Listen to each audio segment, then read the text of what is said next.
And good morning, good afternoon, good evening, everybody. Welcome to a special edition of Wisdom Transmissions Live on Friday. Hope you've been having some great holidays. Had a little bit of rest and relaxation time myself. Doing a little bit of work on other things, but had a pretty good last few days. So I'm happy to be back with all of you here. Next week, I'll be starting with the usual time, starting on Wednesday at 10 a.m. Pacific time. I'm going to start getting back into some more videos as well. I've just kind of been relaxing a little bit just during the holidays. So before we get started today, because I'm going to be bringing Adronis in here very shortly, and then I'll be taking questions. So again, questions on topics just of a semi-personal or general nature. So no personal questions, please. Those are for sessions, or if Brianne is with me. So she'll be with me again in about 2 weeks' time. And of course, we do personal sessions when she's with me. So let's go ahead and get started firstly with some announcements, and then we'll get right into today's broadcast. Here we go.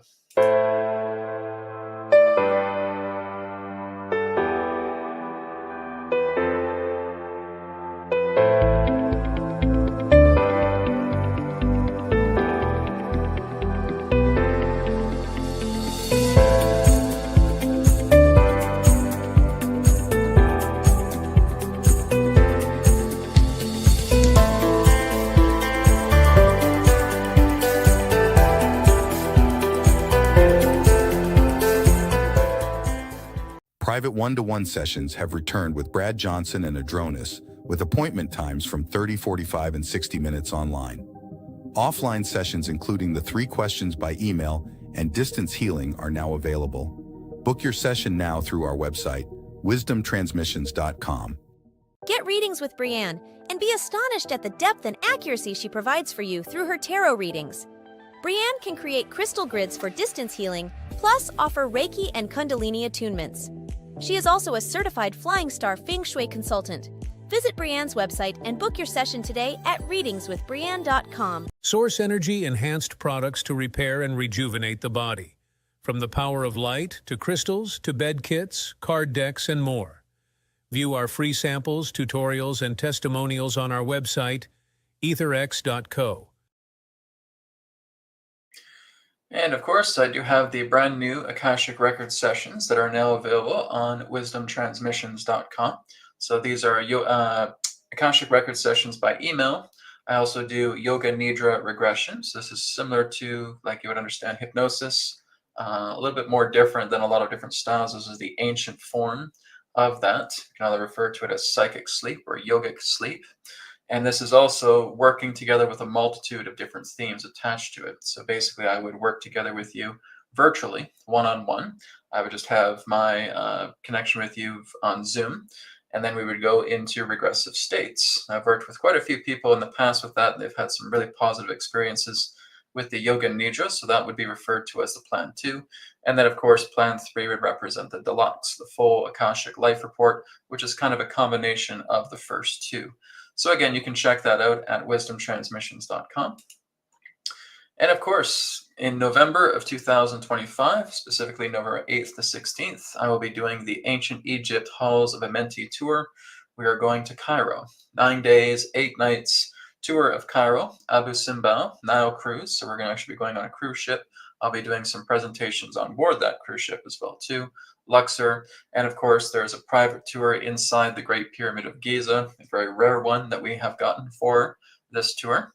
And of course, I'll be sharing some workshops with Adronis as well too. We're going to be doing a lot of extraterrestrial exploration, extraterrestrial contact, and of course a ceremony, an initiation through the star ancestors as Adronis connects with me and then I connect with them. And then we're doing a Halls of Amenti star ancestor initiation. This is going to be really, really exciting.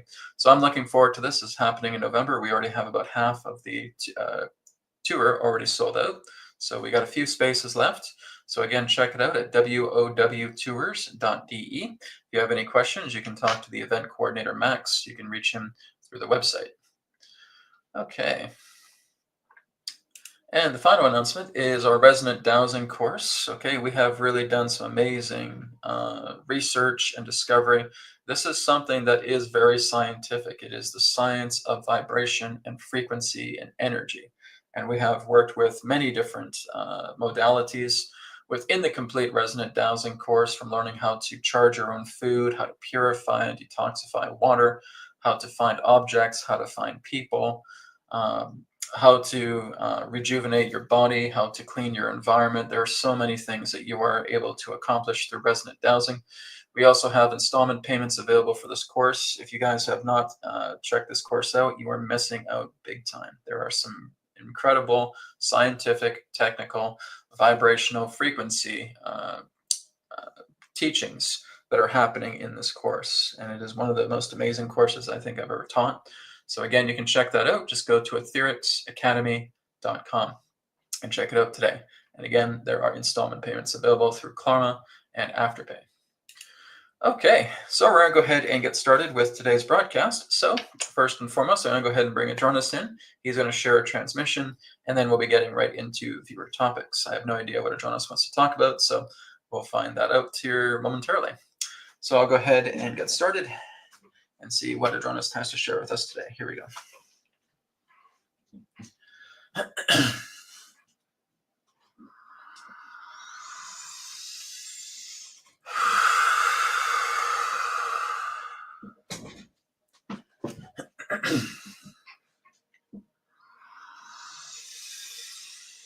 Terra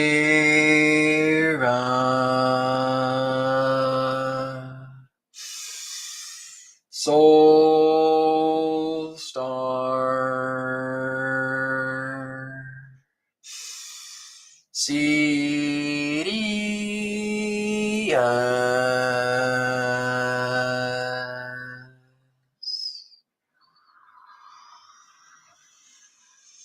Adronis.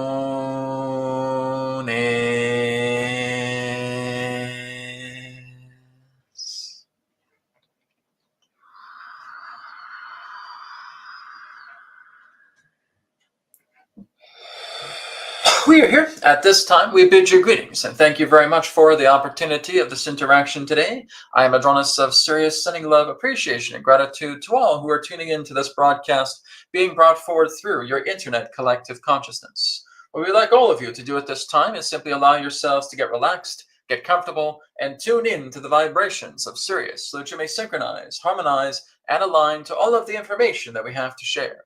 Also understand that all of the information that we shall provide today is simply that of our perspective, our point of view. For all knowledge, all information, all creation itself resides within your very hearts, beings, and souls. We will speak to you this day of your time pertaining to that of being on the other side of the veil. And so here you are, post-inverted solstice. And you are now moving into a whole new era. As we have talked about, that the year of 2025 is a year of culmination, yes, but it also represents the idea of a transitional year. It is a transitory year between the span of change and the span of renewal, which means that 2025 is going to conclude everything pertaining to the nature of corruption on your planet. You are going to see the good, the bad, and the very ugly, in a manner of speaking, when it comes to the year of 2025. So this is where we would say that you're now seeing that light ahead of the tunnel, and it is unavoidable. It is not something that you cannot see. It is bright. It is powerful. It is intense. It cannot be missed. But you're still trudging through the mud. But as you start getting closer to the light, you're noticing that the mud itself is a lot more deeper and a lot more thicker. It's a thicker mud. It's a deeper mud. It basically goes waist deep, whereas previously you were starting to go through the mud ankles deep, all the way up into the knees deep level of the mud. Now it's about to go to your waist. And so you're going to see a lot more of the finale. You're just at the end of, shall we say, the movie of corruption. You're about to see the climax. And then, of course, after the climax, as you would say, comes the end credits. At the end credits, a whole new movie begins. So you're about to see the end of the Span of Change movie. And then there comes the Span of Renewal movie, which is much more uplifting. But let's take a look at the nature of the Span of Change movie as you're getting into the end of the climax.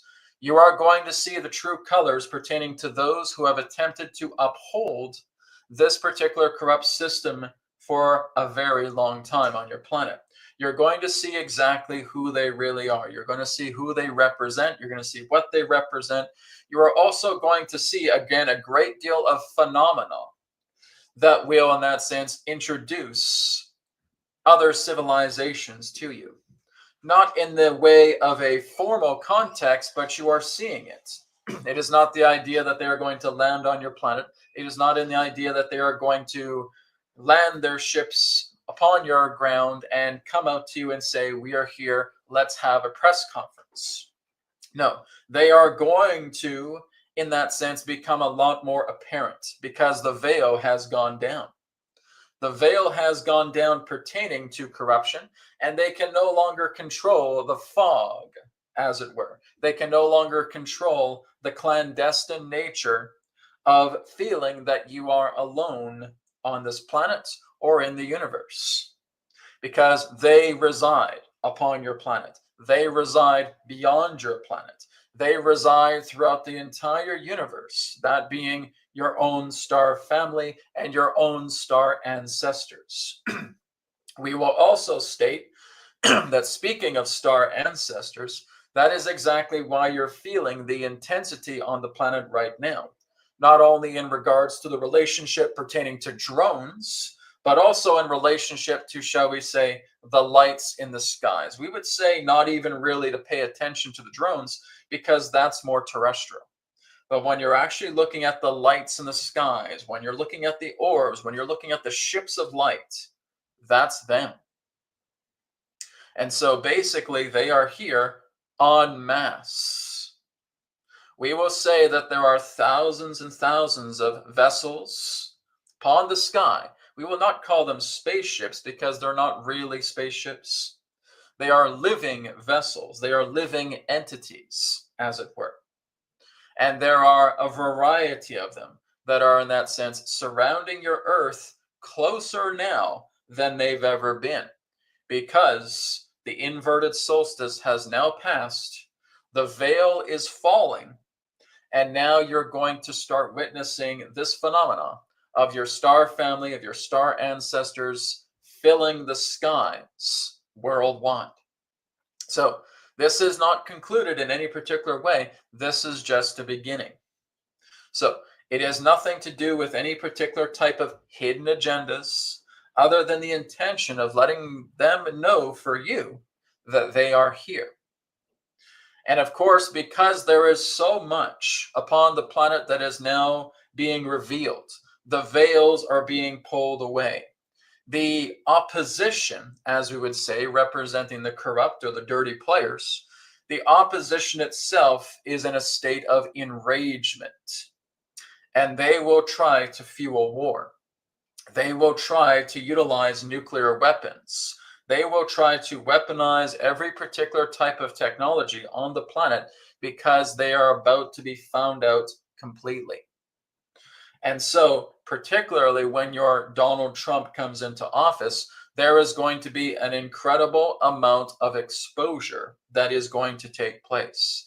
And this exposure that is going to take place is basically showing many of you the plans that were in the works that have gone back many decades of the idea of a new world order establishment. Now, they may not come out and state that directly, but that's primarily what is going to be shared. They are going to basically take that proverbial megaphone and share it over the airwaves pertaining to what is happening upon your planet, what has been happening upon your planet, but also watching these particular, shall we say, corrupt cabals fall. But it is going to be an enragement at first. Again, attempting to start war, attempting to create more false flag events, attempting to keep more people in fear, attempting to create more lockdowns, attempting to bring out more viruses, attempting to bring about more control, quarantine, shutdowns, lockdowns, etc. But all of them will be in vain. All of them will be averted. So they will talk about it. They will try to execute it. They will try to make it happen. Fail, fail, fail, fail, fail, fail, fail. So they're trying to unleash everything they have. They're about to go into the finality, into the climax of trying to launch, to try to activate, to try to prepare every last bit of weaponry that they have on the planet to prevent themselves from going down. Because from their point of view, they would rather lose a majority of population upon the planet, land masses containing cities upon this planet, than being found out. So they will go out into all-out war. They will go out into all-out violence. They will basically try to shake the very territory of everything that represents the human systems upon this planet. There will be weaponization of weather. There will be tectonic shifts. There will be earthquakes all over the planet. Cannot say in that sense about the nature of intensity, because there's going to be cushioning happening at the same time. But there is going to be the threats of nuclear weaponry launching that will therefore then be deactivated, because those aren't allowed. But they're still going to try and do it. They're still going to try and put country against country, trying to manufacture more wars.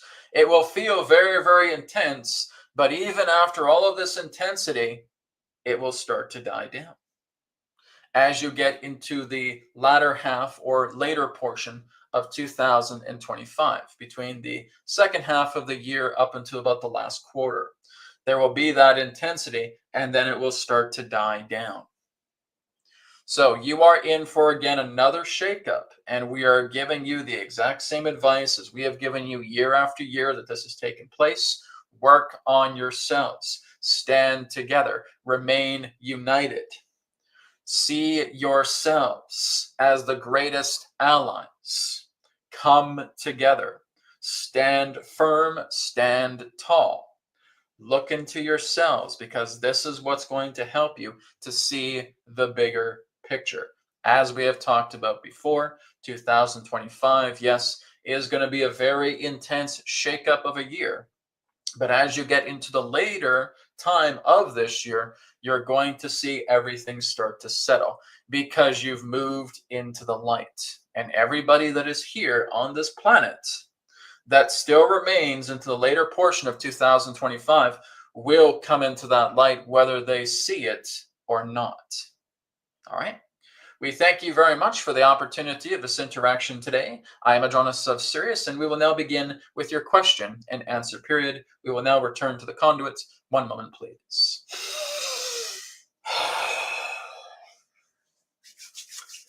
Okay, well, we're going to be expecting quite an intense, powerful year. But like I said, it is a year of culmination, and I'm actually starting to see some other astrologers talk about this with 2026. 2026 really is a golden year, right? We could even refer to it as the golden year of being 2026, 2027, 2028. Those are golden nugget years, right? So in order for those to be the years that they are basically being projected to be, there's a lot of, it's kind of like ending business. It's basically completing unfinished business here in 2025 as we come into 2025. So 2025 is a culminating year. It is a year of endings. It is a year of shakeup, but it is a year of, you could say also a year of liberty. It's a year of liberation at the same time, because everybody on this planet, doesn't matter if there's an ostrich who's trying to bury their head in the sand as deep as they can go, you're going to hear it. You're going to hear it underground. You're going to hear it from all sides about the end of the corrupt, the end of the cabal. This is their last year of power. After this, they are done. After this, they are finished. The inverted solstice has already taken place. Everything pertaining to what I mean by an inverted solstice is that, again, for so many years, they have tampered with the nature of solstices and equinoxes to basically try to bend it to their will to create it like an inverted pentagram. And now it's being re-inverted and turned the right way. And so now we're seeing that unfold, and we're just seeing the finale of everything. But they are going to cause massive shakeup. They're going to cause as much terror. They're going to cause as much anxiety. They're going to cause as much fear and control and enragement. They're going to try and launch all the weapons that they have left upon the people and upon the lands. But like I said, it's going to fizzle out. It's not going to hold. It is going to be something that will be very temporary and fizzle like that. They are basically trying to launch all kinds of virus scares. They're trying to create another CV-19. They're going to try and do that worldwide again, but they won't be able to, right?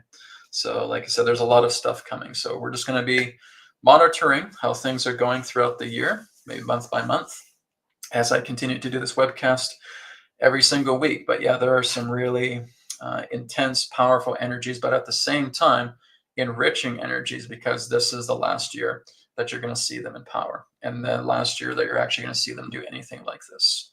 They are almost completely finished, and that is very encouraging.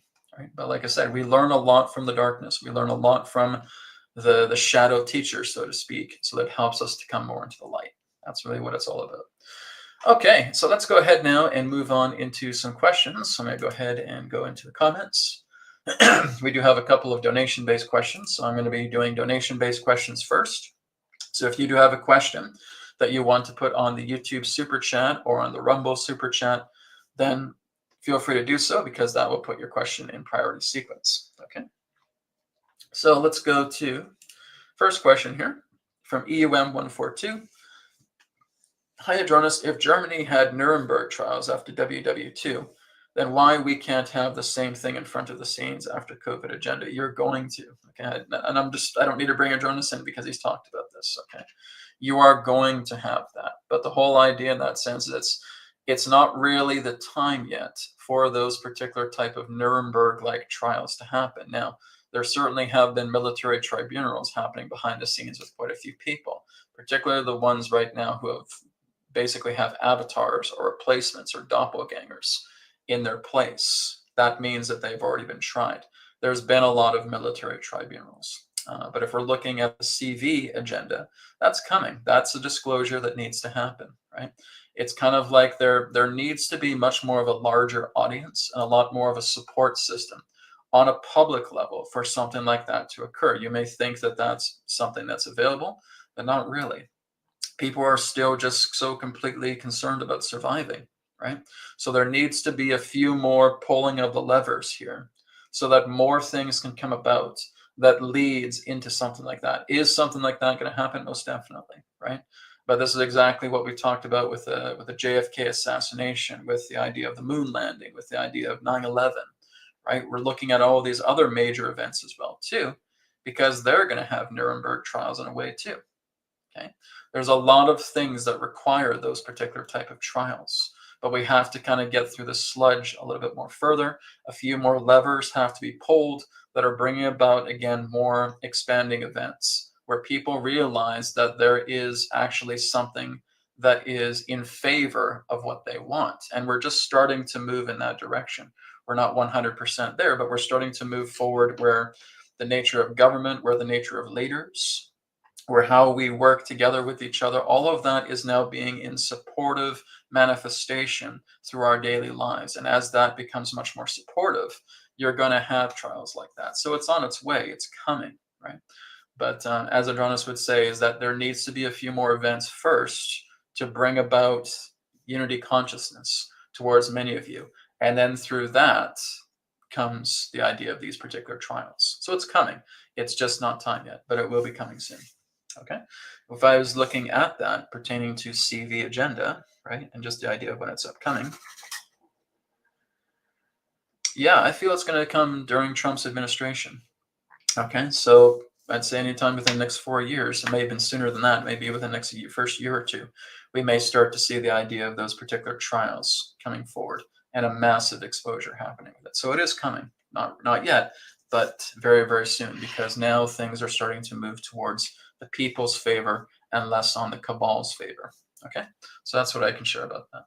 Thank you, EUM142. Let's go on to Okay, so there's a personal question here, Chiron. We can't do that. Okay, so Chiron 949, that is a question that needs to be personal.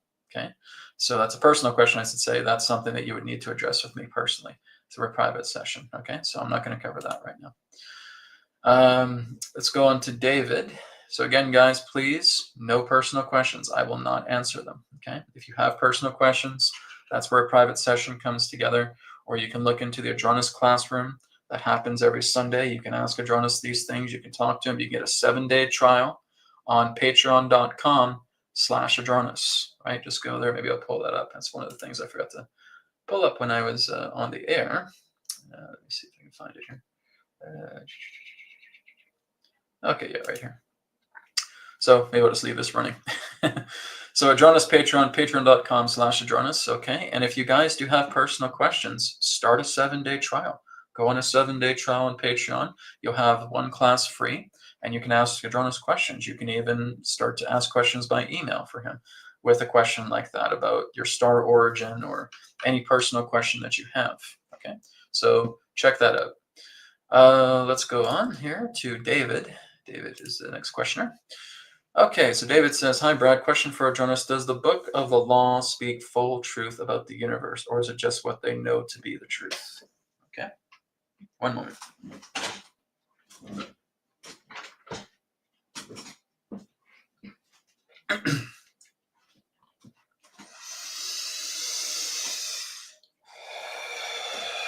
We are here, and we thank you very much, David, for your question.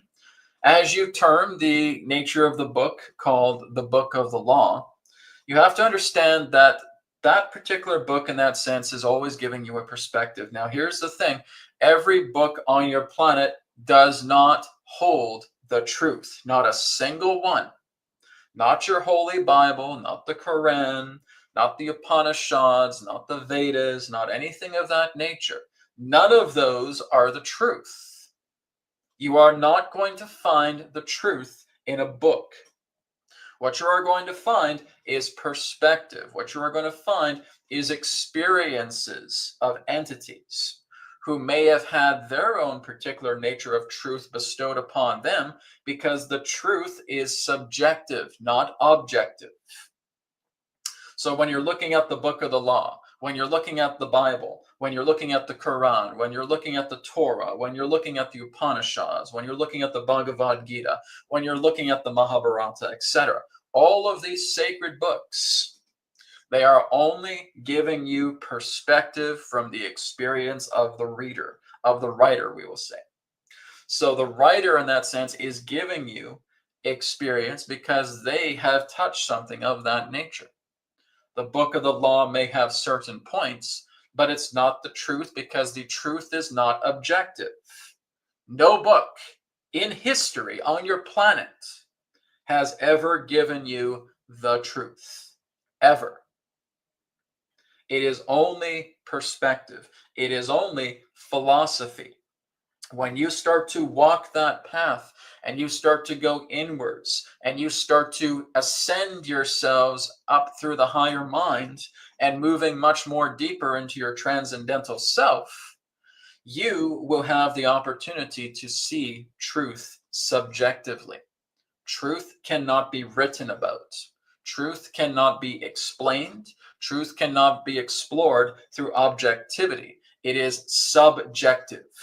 So these types of books can give you ideas, they can give you perspectives, and if it's something that is helpful to you, you can certainly adopt it through yourself as a template to helping yourself move more further into your own transcendental self. But before you move in your transcendental self, you need to take care of the carnal self. If the carnal self is so much more powerful than the transcendental self, meaning you spend more time in the carnal world than the transcendental world, then you will not know of the book of the law speaks of. You will not know of what the Bible speaks of. You will not know what many of these sacred books will speak of. And we call them sacred because they honor the transcendental. If they honor the transcendental, we would see that as a sacred text. All right? But it's not the truth. You, through your own subjectivity, can only know the truth. All right? We thank you for your question.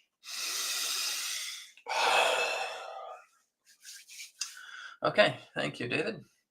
Moving on to a new viewer here. I don't think I've talked to this person before. Enya Leos, if I'm pronouncing your name right. Greetings, Adronis. Could you clarify the terms density and dimensions as they are used interchangeably and causing confusion? Yeah, this is a common question I get. Could you also give us some examples in order to be understandable from our linear reality? That's very difficult, okay? And I'm just telling you that from experience because Adronis has had this kind of question with him for so very long. And I've had that question with me as well too for very long. But I will leave it to Adronis and he'll talk a little bit more about densities and dimensions. And we'll get into that. Okay. So thank you. And one moment as I bring him in. We thank you very much, Enya Leos, for your question about densities and dimensions. All right. So we have likened it to the idea of what you would know as the analogy of the fish's aquarium. All right. The dimensions are what's actually holding the aquarium together. So you have a little rectangular glass aquarium here, and the dimension would represent the frame set. That is representing the architecture pertaining to the nature of that fish's reality combined together with its perception. There you have a dimension of living. Then you have density. Well, the water that is contained inside the aquarium would be seen as the density, the speed of vibrational energy. The speed, the shall we say, the lightness or the solidity of the nature of density itself. So when that fish, let's say its owner is now taking a net and scooping that fish out of the aquarium and is now bringing it into the air, there is a change in density. So think of it in the idea of another analogy relating to water and its states. Again, these simply represent the nature of the states of water, that you have ice, that you have water, that you have steam, that you have vapor. These two represent a vortex state, helping you to understand the nature of mass on a vibratory level based upon frequency, yes, vibration, yes, energy, yes. It's all representing different modalities pertaining to pressure. So density simply represents the pressure of vibration. A heavy pressure in the idea of going back into the aquarium analogy of looking into all of that water to where the fish itself resides. The fish does not know of a world beyond that. It can experience the nature of air, but it can't stay there. It is going to die if it is not back inside its aquarium. So the same thing goes with you. Is that yes, you have different densities and there are different dimensions which represent the archetype or the architecture, representing the, shall we say, geometry itself pertaining to the container. So think of dimensions as the container. Think of densities pertaining to the nature of mass. The mass in regards to vibrational shifts that can happen. That again, which is bringing you deeper into the water, coming out of the water, coming into the air. Yes? So that's the idea of how it has been termed quite commonly. Now, the reason why there are certain channelers upon your planet that tell you, while you're moving from third density into the fourth density, or rather, if we're looking at it in dimensions, you're moving from the third dimension to the fifth dimension. Why will they not say about the fourth dimension? Because the fourth dimension is not a physical dimension. Fourth dimension relates to time. And you cannot experience time in a physical way. 3 dimensions, 5 dimensions in that sense. As we talk about, you're really just looking at geometry here. You're looking at, again, modalities. When you're looking at density, you're looking at vibrational pressure modalities. Something that's dense, something that's solid, something that's a little bit lighter, something that's even more lighter, that operates, that provides more information. All right. When you are in a dense realm, information itself goes at a much more slower rate. When you are moving yourself up into higher densities, where there again is less pressure, there's more information. When you're moving yourself into, again, a multitude of different dimensions, you're looking at the structure geometrically that is also offering the, shall we say, equilibrium pertaining to the accessing of information quicker. That's really all that's happening. Now, you certainly do have technologies that can exist that can bring you into pockets of appropriate dimensions and densities for you to access more information about how things are. Therefore, perception moving together with reality.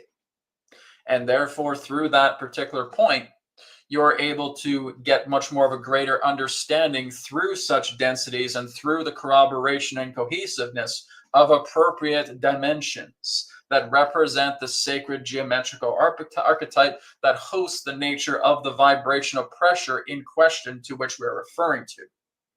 So that is the technical aspect relating to dimensions and densities. In reality, though, we would say it's not really important. Because again, when you start to elevate your mind, when you start to move yourself into the transcendental, even though your physical body is contained inside the vibrational pressure that is here in this reality, your mind is expanding.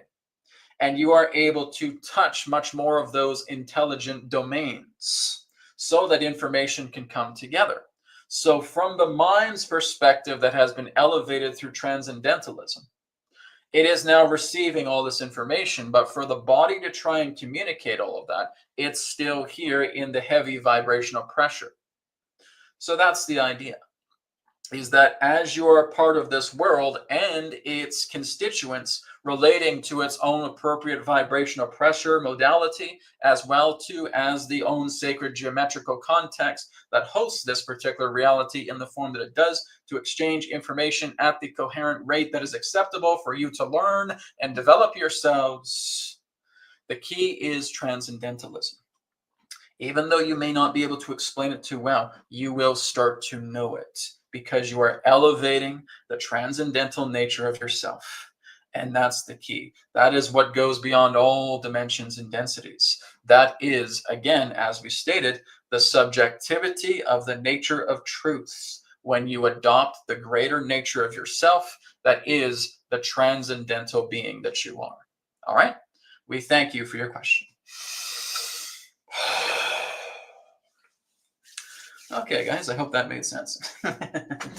So that might be something you may need to review quite a few times, right? Because Adronis will go and he'll go into the scientific details of density and dimension and all that. Like I've talked about that with him for 16 years. So no stranger to that particular type of concept.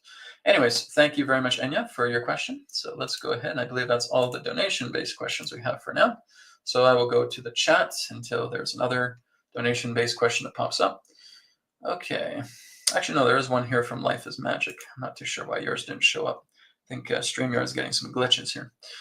Okay, so this is from Life is Magic. Can you talk about optogenetics in smartphones and whether it's trying to take over and control the mind to alter the DNA? Well, the whole idea is that it's kind of yes and no. Like, again, I'm not too sure where you guys are getting a lot of this information, right? Where you're basically looking at a lot of these websites and you're saying that they're altering DNA. Really what it's doing a lot more is it's dumbing it down. It's numbing your DNA.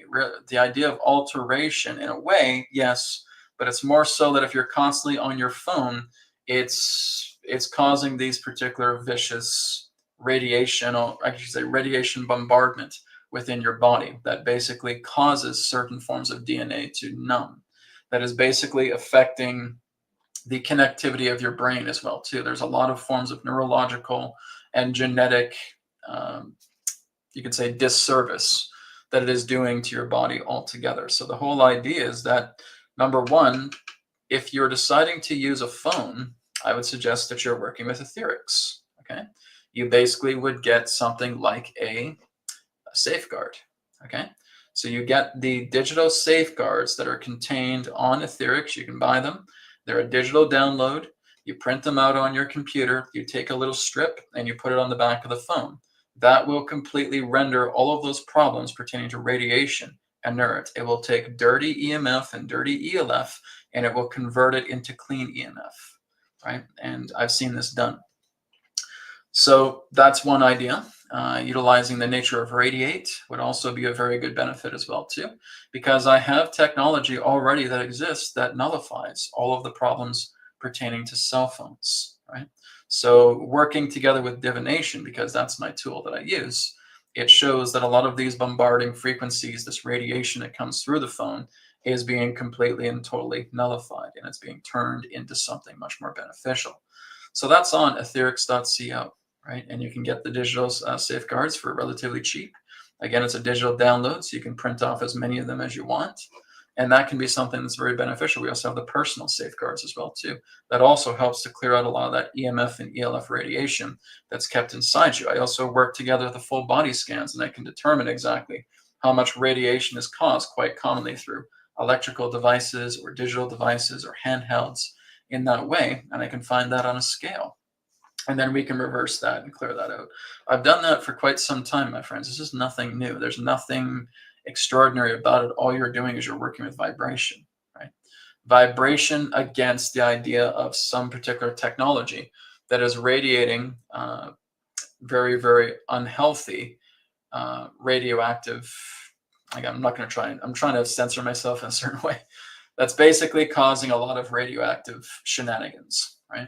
So that has the ability of working with etherics has the ability to help clear that out, to clean it, to put it into clean EMF and clean ELF. There's nothing to it. It's simple, my friends, right?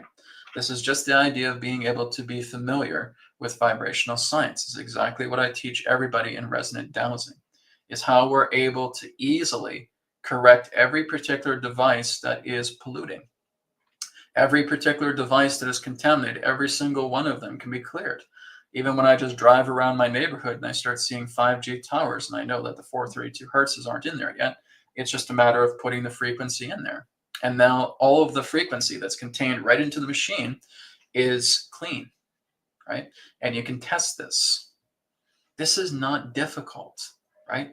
It's a science that the majority of humankind has not experienced. And that is exactly what I'm teaching in the Resonant Dowsing course, is to help you to realize exactly the power that you will hold to command vibration.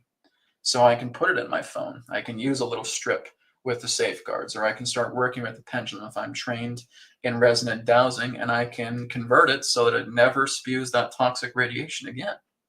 I can do that with my modem. I can do that with my screens. I can put it in the lights of my place. Every light that's in this place right now is radiating source center vibration, healing color vibration, powerful, harmonized scalar, right? All of it. My entire house is covered with this. And you pull out a pendulum, you start learning divination. I can teach you exactly how this all works, and you can see it for yourself. This is not difficult, right? So getting hooked on one agenda is one thing. Being able to resolve the agenda so that it's not impacting your life, it's not impacting your health, it's not impacting your family. These are the things that you really have to ask, okay? It's not to say that what you say isn't true, but like I said, sometimes there's people that are over-exaggerating the idea, or if you use this phone for a certain amount of times, you could end up in the hospital, you can end up paralyzed. That may not be the case.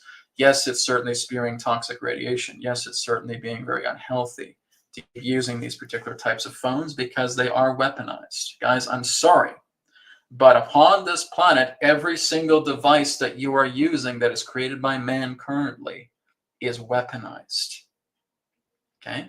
Your house is weaponized, right? It's using an electrical grid that is dirty. Your televisions are weaponized. Your phones are weaponized, right? Every particular mechanical device on this planet, using gas, using oil, right? Using dirty electricity, all of it. It's all weaponization. So I am telling you that if you're working with something like etherics, or if you're taking the Resonant Dowsing course, you will know how to avert that. If you're not taking it, then I sincerely doubt that you know how to avert it, because there's certain ways of doing it. So this is why I suggest check out the Resonant Dowsing course. Go to ethericsacademy.com, check it out. right? Or again, work together with etherics products because they are designed to cancel out a lot of these particular technologies because they generate fields. As they're generating fields of this coherent source center vibration and scalar, all of those fields are being canceled out, and you can check that through divination practice. It's very simple. Okay, so that's something I want to encourage all of you. Like I said, it's not just so much about looking at the problem, it's learning how to solve the problem, right? So we can look at the problem, but let's work to solve it. And I've already solved it. And like I said, I do what I can to try and bring this out to many people as possible. But like I said, those people have to be willing to work with me. And we can experience some really incredible things, and we can change everything around. That's how powerful we are. But we got to get behind it, all of us together. Okay? Thank you, Life is Magic, for your question. We have another donation-based question here from Ben. Ben says, Dear Brad, I wanted to ask about a stock market crash that is supposed to take place in the next few months. Will it happen at lower crypto prices? No. Okay? Because I have not seen any particular crash that's happening. I've seen dips, and I've seen rises, and I've seen dips, and I've seen rises, but that's about as far as we're going to get. There is nothing in regards to the upcoming year that will relate to anything pertaining to a stock market crash. Okay? There will be dips, and there will be rises. Okay, there may be some heavy dips and then some heavy rises. Like I said, 2025 particularly is much more of a fluctuating year. Okay, it's a year of flux, you could say as well too. I mean, there's many things that we've already called it, but it is also representing a year of fluctuation. Okay, so as far as the stock market crash, no. If anything, the stock market crash may soar a lot more in 2025. Right now, between December and January, I think we're going to see a big flux that's going to take place. But that fluctuation is actually going to lead to the idea of the stock market moving much more higher. Okay? But like I said, it will have dips and it will have hills. So it'll have hills and it'll have valleys. But as far as all-out stock market crash, I do not see that happening at all in 2025. And I'm just going by it year by year. Right? I'm not looking at 2026 yet because we're looking at 2025. And we're seeing how that year is. As we get closer to 2026, I'll be more than happy to look at it. But from what I can tell, from what I've seen, because I've had readings on this, no, 2025 is going to be fluctuating, but it is not leading to a stock market crash at all. Okay. Thank you, Ben, for your question. Okay, let's go down. I'm just making sure that there's, okay, there are more. I just don't know why these aren't showing up. That's weird. Okay. Let me go down to, sorry, I missed Samar's question here. Okay, XR price reading for month of January, please. Samar, no, not really going to do that. Guys, it's just, this isn't really going to help you to look at the idea of it. So, oh my God, Brad is wrong. Guys, I'm not trying to be a stock market expert here. I'm not trying to be a crypto expert here about looking at the idea of the price. As I said, XRP is in a state of flux. There are going to be times where it's going to go up, and it could go up as high as $4. And then it may go down a little bit, and then it's going to come back up a little bit, okay? So it's going to be going through a state of flux, I would say between the $3 and $5 threshold, probably for the next 3 to 4 months, okay? That's the best I'm going to tell you. I'm not going to give you the exact figure, and then you're expecting that so much, and then you're just holding on tight, hoping that I'm right? And like I said, guys, I don't have any beneficial stock market or crypto market information for you because I'm not that kind of person, right? I'm not an expert in crypto. I'm not an expert in the stock market or anything of that nature. I will look at energies, and sometimes those energies go into such a state of flux, it's almost hard to say, right? So if we're looking at XRP, does it have a bright future? Yes, it does. But I'm not telling you guys what to invest your money into because I'm not an investment broker, okay? I'm saying that, again, XRP can go up a little bit here, and then it'll go down. So I would say it has a $3 to $5 threshold within these next 3 to 4 months, okay?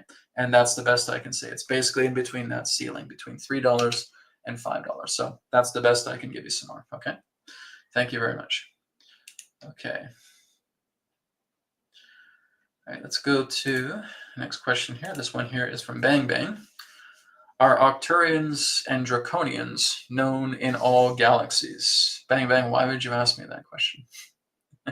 Okay, I'm not a galactic surfer. I'm not going to different galaxies. Even Adronis wouldn't know that, right? Adronis is much more aware of a lot of what's happening in this galaxy. He may be aware of certain things, but we can't say that. right? We can't ask that question altogether. So the best thing I could say, Bang Bang, I don't know. Okay, I don't know. It depends who you ask. Are you acquainted with other civilizations and other galaxies? Maybe you can ask them. Okay. We still don't have a real clue of how galactic or even universal civilization works. We're not even close to that ourselves. We're babies. We're infants. Maybe we're toddlers at best when it comes to understanding how the nature of the universal community actually works. It's one thing to talk about the galactic community, but then you're talking about a universal community, and that is so much more vast. And even beings that are part of the galactic communities won't have a clue of what it's like in the universal community, right? So when you're asking these particular questions, Bang Bang, the question I have for you is, why do you feel that question is important for you, for your own development? Does that matter? Because really all it is just an empty curiosity, right? And I'm not trying to come down on anybody, my friends, but really when you're asking a question, let it be something that you know really enriches you, right? Something that really speaks to your heart, something that speaks to your soul. Because like I said, a lot of these particular questions, truthfully, many of you have the power to answer them yourselves. You have the power. It's just a matter of getting quiet and going within. And if I want to look at stock markets and see how they're doing, I could go within and I can start looking at their levels. I can start looking at their momentum. If I want to go within and I want to start connecting with my star family, I can do that. If I want to go and connect with a higher self, I can do that. So the key here is that with these particular questions, do they hold a true relevance with your heart, or are they just intellectual curiosity, right? And I'm just sharing that with you because I want to help you make your questions a little more sharper, because this is something that actually enriches your soul when you ask the question. And then when you get an answer for it, feels like you're visiting heaven for that brief moment, right? You're getting that particular type of insight. That's really what I'd like to see a lot more. Okay. I don't mind answering questions like this, but I want to try and encourage you guys to take a little more higher steps forward. Look at questions that really speak to your heart and ask those, because maybe you're not too sure yet. And those are like the golden questions. Those are the ones I love to answer. Okay.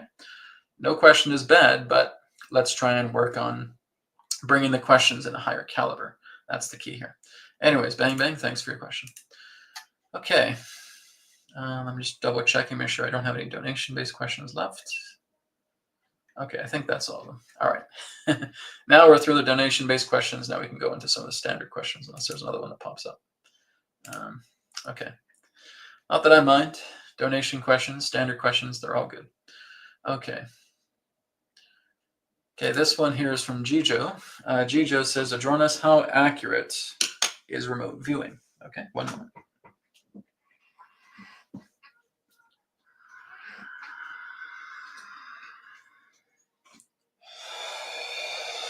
We thank you very much, Gijo. The way you asked this question is incorrect. Now, you're not alone with this, and it is very much like the point that Brad was just making. In the idea of your questions, you see, many of you are still quite confused in thinking that an object outside of yourself is in the nature of error, whether it's the nature of a system, whether it's any other particular type of object that may perform some type of service or function together with you. And that you look at the object and you may hear some tales, some stories, some fables about it. And so, oh, well, whatever that particular object is, or whatever that particular system is, it must be completely and totally inaccurate. It must be a complete and total mistake. No. Let's look in the analogy of, again, you working together with remote viewing. All right, remote viewing is a capability. It is a skill set with yourself. So let's see the analogy of you walking upon a beautiful, shall we say, edge of a cliff, and down below you see a tranquil lake. And that lake does not move. It is so completely still. But as you start to lean over and take more of a look, you bump the stone that is right near to you at the edge of the cliff, and it now falls into the lake, creating that ripple. And now you're saying, oh, stone, how could you do that? It was so still and now it's rippling. How could you do that, stone? It's all your fault. Was it the stone's fault? It was your foot that accidentally kicked the stone off the edge of the cliff and into the lake. Therefore, you're no longer looking at a serene, still lake. You are now seeing a large ripple that is coming through it. It has disturbed the stillness, but you're pointing your finger at the stone. You're the one that kicked the stone off the edge of the cliff into the lake. So, why are you blaming the stone, Jijo? Because here's the idea. When you're looking at the nature of remote viewing, you're looking at the lake. The lake itself contains many secrets within itself, and it is vast, and it goes on and on and on. And of course, it enters into the ocean. But the whole idea here is that how you utilize remote viewing, how you understand remote viewing, how you work with remote viewing, how you are taught with remote viewing, how you are educated with remote viewing determines its function through you. Reality meets perception. Your perception of remote viewing, of how you see it, of how you believe it to be, of how you think it to be, and seeing how accurate it is you kicking that stone into the lake. Oh, well, it caused this ripple. I guess it can't permanently stay still. To heck with this, I'm leaving. You see, you have created a perception around the nature of remote viewing, thinking that it has to have some type of outside accuracy when it doesn't. The lake itself is tranquil. The lake itself is still. But you come along and you accidentally kick a stone off the edge of the cliff into the lake, and the ripple happens. And you think that something is an error outside of you. Jijo, that is not possible. There is no errors that exist outside of you. Can't be done. The error is an internality. Therefore, if you feel that there is a lack in accuracy, you are looking at the lack within yourself. How you understand remote viewing, or you go to another person and they talk about certain things pertaining to remote viewing, and then you decide to adopt what they think about remote viewing, and now you make it yours, and that's where you're in error. You have done nothing to actually explore and educate yourself pertaining to remote viewing. You've simply taken the lip service from somebody else of what they think remote viewing is, and then you befriend that, thinking, oh, well, maybe it's not very accurate. You're pointing your finger at the stone towards the lake. Do you see what we're saying here? Everything that represents the nature of error or the percentage of accuracy is through you, not the system, not the education, not the object, but you. You are the one that culminates error. You are the one that culminates inaccuracy. Whether you're seeing yourself do it or whether you're seeing somebody else doing, and you're pointing a finger at them, oh, they're not very accurate, so I guess remote viewing isn't very good. That is ignorance. Because what you're looking at is something that is part of nature, like the lake, the stone that is part of nature, and you just go and unawarely kick the stone into the lake, creating that ripple. Oh, I guess, well, it's not such a serene, tranquil lake after all. I'm leaving. I'm out of here. You see? Everything pertaining to error, everything pertaining to accuracy, everything that you represent the state of inefficiency is through the self, not the outside. When you're pointing a finger, you think that there's someone being inaccurate or someone being inefficient, and they may be, but then in that sense, all you're doing is you're cursing the nature of the education that they have received. Could they look into a little bit more education? Of course. But you're basically Xing it out, thinking that it's the system at fault, when you do not have the education of even understanding how the system works. So, who are we to tell you about the nature of inaccuracy representing remote viewing when you have not touched it yourself? When you touch it, when you play with it, when you work with it, when you experience it, when you educate yourself with it, remote viewing truly exists. It's a capability, it's a skill set. But if you think you understand remote viewing because somebody else does it, you don't understand it at all. If you're viewing because you read about it in a book and then put the book aside, you don't know anything about remote viewing at all.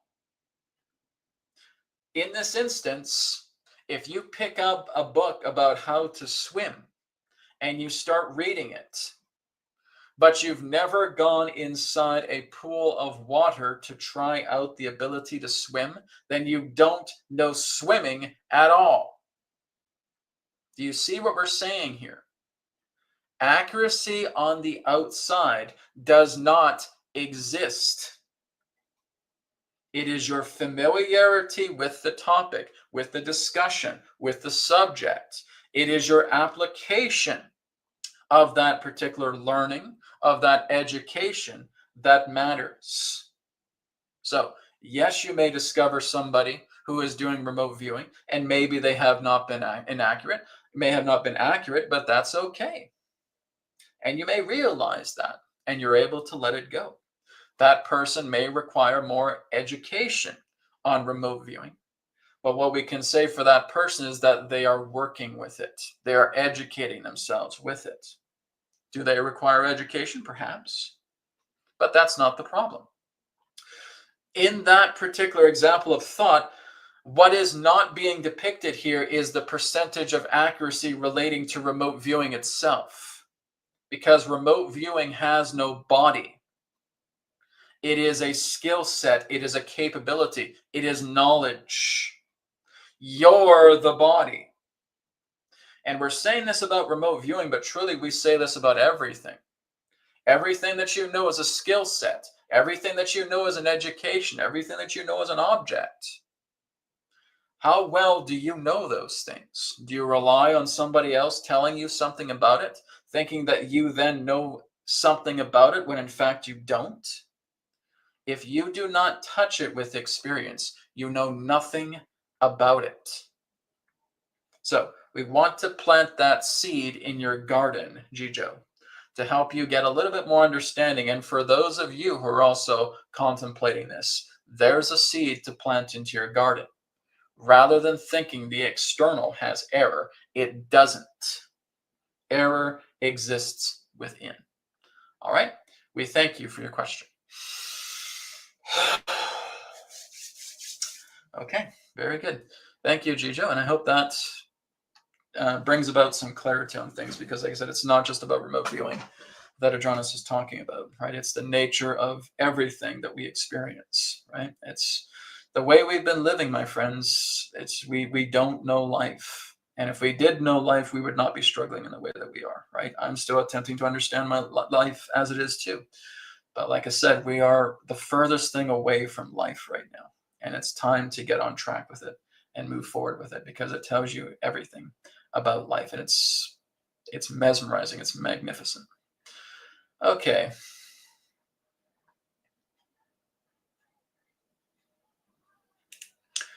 Okay, so this is kind of a personal question, but I think there might be some semi-personal aspects to it. So let me just check here first.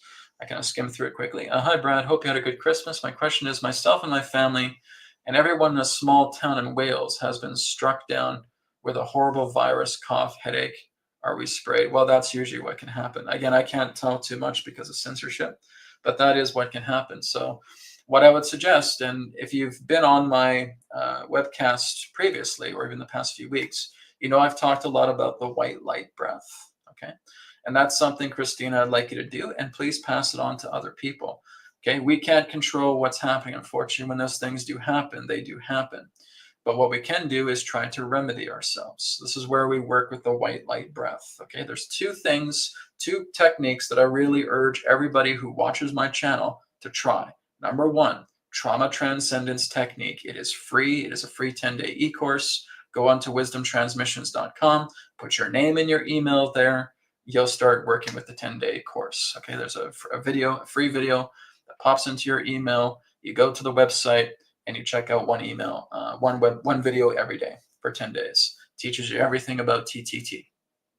The second one is the white light breath. Okay, so Christine, this is what I recommend to you, but I also recommend you check out TTT, okay, trauma transcendence technique. So working with the white light breath, keep your spine nice and straight. Does not matter if you're standing, does not matter if you're sitting, does not even matter if you're laying down. Okay, you can do any three of those postures, that's fine. Okay, what you're doing is you're taking a deep breath in through your nose and count to 6. 1, 2, 3, 4, 5, 6, and hold for 3. 1, 1,000, 2, 1,000, 3, 1,000. And then exhale through the mouth, like you're imagining black smoke is coming out of the mouth. And try to make that exhaling breath a little longer than the inhaling breath. So if the inhaling breath was at 6, let's see if we can get it for at least 8. Okay, 8 seconds out. Try to aim for 12 if you can. Okay, so my recommendation would be 6 in, 3 hold, 12 out. Now, when you're breathing in the white light through that inhaling breath, you are looking at that white light. Whether you're very visual or not does not matter. As long as you're looking at that white light and you're feeling it, you're telling yourself, this is the cure for my condition. This is the cure for my condition. You're saying that with wholehearted sincerity. Okay, so you're breathing in for 6, you're holding for 3, you're bringing it out hopefully by 12. Okay, preferably by 12. Okay, but if you do it for 8, that's fine. Try to have at least 2 seconds longer than the inhale. And what you're breathing out is the debris itself. It's the stagnancy, okay? It's everything that's in the body that is sick, that is ill, that is toxic, right? That is stagnant. You're breathing all that out like black smoke. And all you're thinking is, while you're breathing it out, you're just saying ether. Ether. You're just thinking ether, ether, as I'm breathing it out, okay? What that's doing is that smoke is now going right into the ether. It's not staying inside your environment for somebody else to catch. This is exactly what happens with certain healers, is they neglect to actually clean the energy once they've done a healing on themselves, right? So they're breathing all that stuff out and they just keep it in their space, and now their space is filled with that cloudy stagnancy, okay? So when we're breathing it out, just think ether, okay? And it's being absorbed back into the ether. It does not stick around your environment for anybody else to catch, okay? So that is what we continue to do. Work with repetition, okay?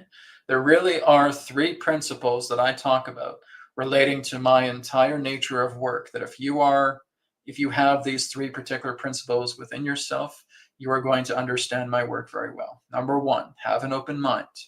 Number 2, have a will to act. Number 3, be persistent in the work that you do that I'm teaching you, okay? If you can do those 3 things, you're going to excel beautifully through what I'm presenting here to you, okay? Because this is what I had to do to work with all of this. So I'd like you to work with the white light breath, okay? So again, seeing that white light breath as your cure, holding the breath 3 seconds directly into the area that is affected with the problem. Okay, if it's your lungs, if it's your head, if it's your brain, whatever it is, you have a headache, you have a migraine, you have a back sore, whatever it may be. When you're breathing it in and you're holding it there, it's holding it directly into the space that's compromised for 3 seconds. And then exhale all of that stagnancy out, okay? So that white light is holding itself in place, and it's ingraining itself into that place, and it's now scooping out all of that debris and kicking it out of your body. Okay, and that's what we're doing as we exhale. Okay, so white light, hold the breath, black smoke coming out, send it to the ether. Okay, Christina, I'd like you to do that. And please pass that around to many people as you can. Tell them all about it. That is what I feel will help you and people who want to also work with it. Because I've seen people cure conditions with the white light breath, right? People have had headaches, people have had migraines, people have had lung problems. I've got them to do the white light breath. It doesn't bother them anymore. I've had problems with my own joints as well too. I do the white light breath. Joints are all better, okay? And I'm talking about after a few minutes. Repetition, repetition, repetition of the technique. Okay. Thank you, Christine. Okay.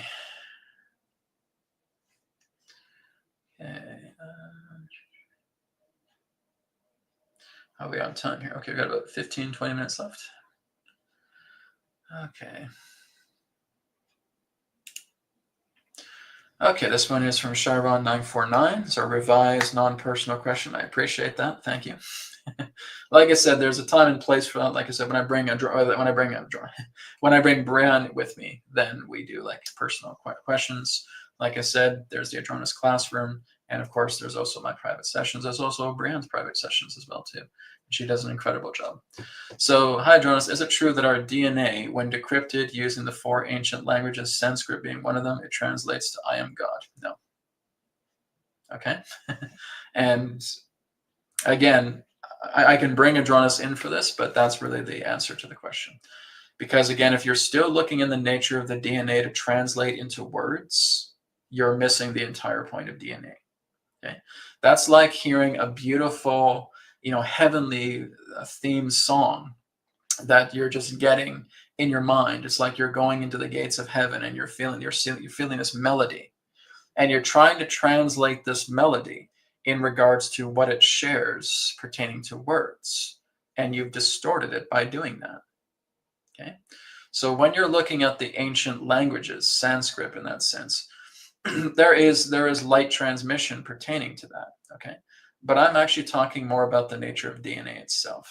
Okay, now language like that, this is why certain yogis, and again their disciples, devotees, etc., will start doing mantras. Okay, they'll start doing mantras, but what they actually do is they see how that mantra in its vibration, they don't really call them words, they call them vibrations. Their vibrations help to open up centers within themselves. Okay, but it's not about saying that I am God, right? I could say a mantra that really in its nature says I am Brahman. Okay, but I've lost the edge of that. I've lost the substance to that by trying to translate it into a language, because what I'm sharing with you, Sharon, is exactly how Adronis would put it. Okay, because he's answered questions like this before. So when you're basically saying, oh, this just means I am God, right? So if I'm saying so hum, if I'm going hong so, one of the common questions will be, well, Brad, what does that mean? What does that mean? How about you tune into the vibration and feel it for yourself rather than trying to look at the literal meaning of it, right? So hum, I am he, I am God, because that's basically what it's saying. Hong Sa, right? God is he, God is she, God is I. Okay, but you see, if I put a spin on the words pertaining to that vibration, I lose the substance of that vibration, of what it translates to. And I would say even those word translations are still not accurate in regards to something like so hum or hong sa. Okay, it goes a lot more into it. It's about the feeling nature of it, right?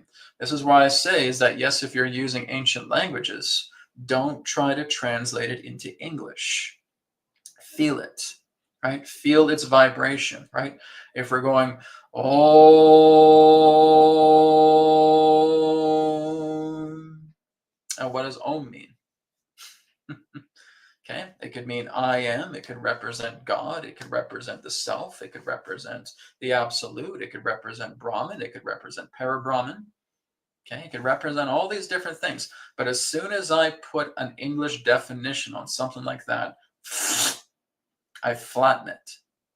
Okay, and I rob it of its substance. It's basically like trying to look at chewing gum that's lost its flavor, and you're trying to find the flavor again, right? You've lost the flavor of that chewing gum. You've lost the flavor of Om by trying to put it into transitional context of language on an English level, right? This is why I say don't do that. Just, oh.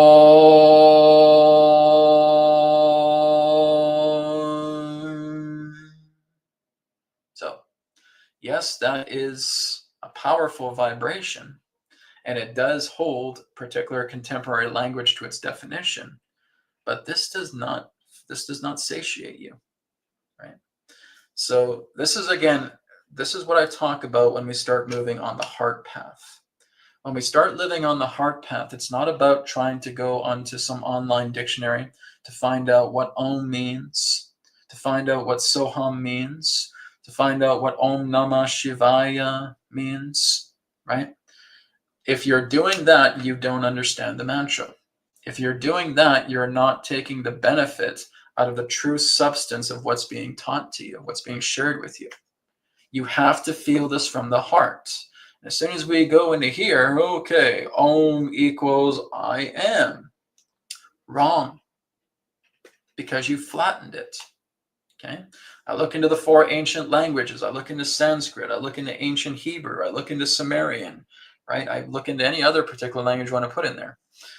And then I start chanting these particular mantras, and it may translate to the words, I am God, but you've lost it.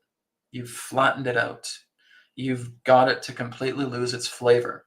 And this is where I say it's wrong. It's wrong because you're putting it into such a flat language that English is. English is such a flat language, right? And it robs it of all of its nutrition, its spiritual nutrition. So, yes, it does open up DNA. It's not really decrypting DNA, though. That's the thing. It's not decrypting it. DNA doesn't need to be decrypted, okay? What DNA is doing is it's opening itself up. It's expanding. It's like looking at a valley of blossoming flowers or flowers that are about to blossom. That's how you look at DNA. If you're looking at it as some sort of lock, and in that sense, no, you're not getting it, okay? It's very much like looking at a field of flowers. A field of flowers that have the opportunity to sprout, to bloom, to blossom, and then be that scent. And through the scent of the flowers, you are able to access and connect to everything. You're basically taking care of your meadow. You're taking care of your field. You're taking care of your garden. That's what DNA would represent the most. It's not like a time lock where there's a gigantic lock there and you're trying to find the key and open it. That's a wrong analogy. Okay? It's nature. DNA is nature. It's not artificial. Look at it in the context of nature, blossoming the flowers in your field. So everything opens up and there is a fragrance that is so divine. Well, that's the taste of you nourishing your DNA, utilizing sacred language that you're not flattening in regards to simple definition of English. So I hope that's made sense. It's a very good question too. I'm glad you asked a good revised question. That's really good. But that's what I'm trying to give you. I'm trying to give you more flavor to this, to understand a little bit more. Okay? Thanks for your question. Okay. Let's see here. We have about 10 minutes left. All right.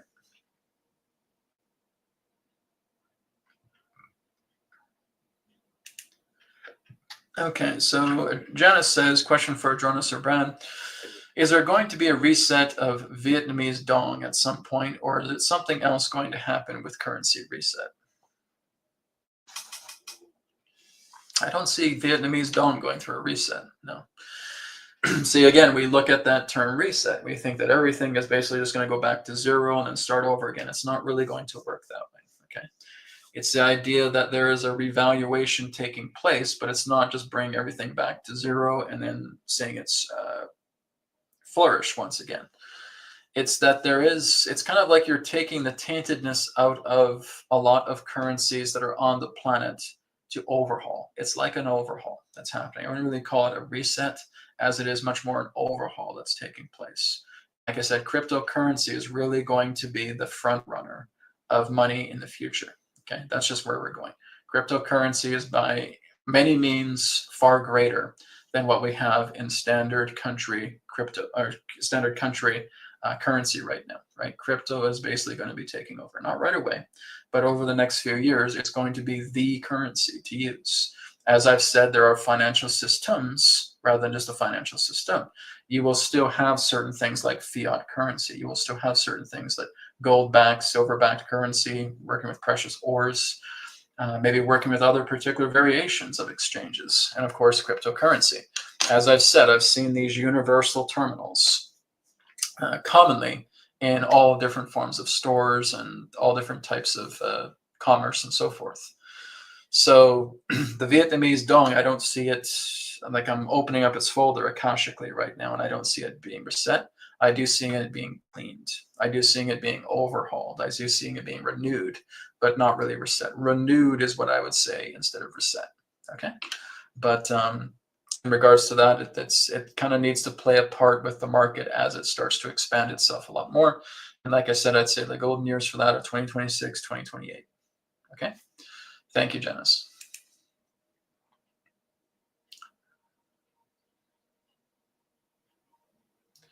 Okay, here's one from Ali Mills. Question for Adronis. It seems like we've turned a corner and are finally collectively heading in the right direction. How do we best assist and maximize this? Thank you. Okay, one moment.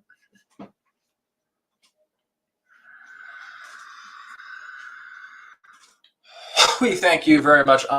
As we have spoken to you before, it really comes down to two simple words. Be yourself. Period. Oh, did you want more?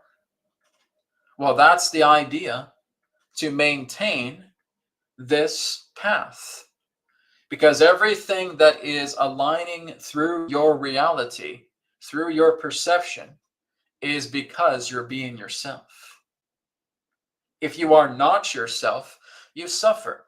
If you are not yourself, you will face as much pain, even more so, than you trying to seek pleasure. Be yourself. So, if you're saying, well, I am going to be myself, yes, but what does that look like? Well, quiet down all of the noise that says, oh, I'm supposed to do this, I'm supposed to do that, I'm supposed to feel this way, I'm supposed to feel that way, I'm supposed to be mad at this person, I'm supposed to. Because that is what we refer to in Sanskrit as the ahamkara. That obsession with I. I am supposed to be like this, I am supposed to be like that. And you need to quiet all of that down. So what are the two techniques that Brad has suggested to all of you? Trauma transcendence technique, white light breath. And when you're working together with those two particular techniques, everything starts to feel more clear, which means all that remains is yourself. You never ever lose being yourself, but you lose everything else. Thinking that you are these things because of emotions, because of traumas, because of reactions, because of desires. And that's what plagues you. I hold on to all of these desires, and every single one of them will let you down because you can't fulfill them, because there's nothing in there to fulfill pertaining to a desire. Rather, be inspired by life, which means let yourself grow with life. Set goals, yes, but do not feel that you are being chained and shackled because you think you have to do something. As soon as you say that, there's a desire. A desire leads you to nothing. It is an empty thing. When you're looking into the idea of how something that you pursue helps you to grow and helps you to expand, we say look towards inspiration and not desires. Be inspired by what life wants to share with you, because life wants to help you grow. Be inspired by what the earth wants to share with you, because the earth wants to help you grow. Be inspired by what your heart wants to share with you, because your heart wants to grow. None of those things have anything to do with desires, reactions, traumas, emotions. All of those things need to be harmonized. As they are harmonized, you are left with what remains, yourself. Stay there.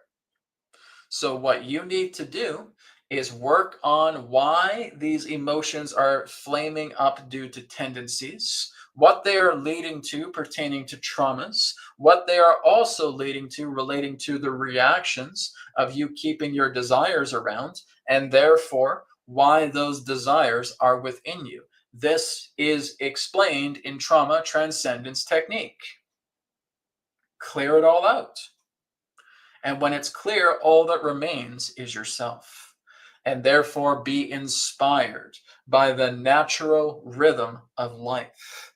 Your inspiration to follow goals now are expanding you. It's bringing you into greater expansion. And if there's any resistance there, you now know how to take care of it because you know trauma transcendence technique. Simple as that. Be yourself, period. And that's how you continue on and prosper. All right. We thank you all for the opportunity of this interaction today. I am Adronis of Sirius, and we will now conclude and return to the conduit. Goodbye for now.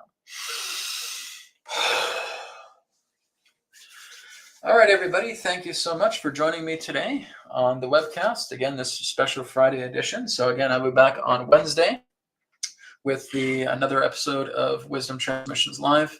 And I'm going to see if I can do a wisdom transmission with Athena.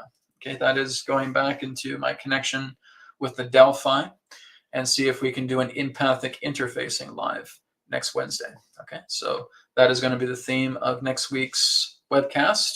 And of course, I will still be taking questions during the webcast as well. Thank you, everybody, for joining me today. Again, please go ahead and check out ethericsacademy.com. Check out the Resonant Dowsing that's there. Go ahead and check out etherics.co, like I talked about with the safeguards. Go ahead and check out wisdomtransmissions.com, Akashic record readings, and of course, private sessions with me, the full body scan. It is all there for you to check out. Wisdomtransmissions.com. There you have it. Thank you, everybody. Blessings to you all. See you next week. Namaskar, and may it be well with you. Bye for now.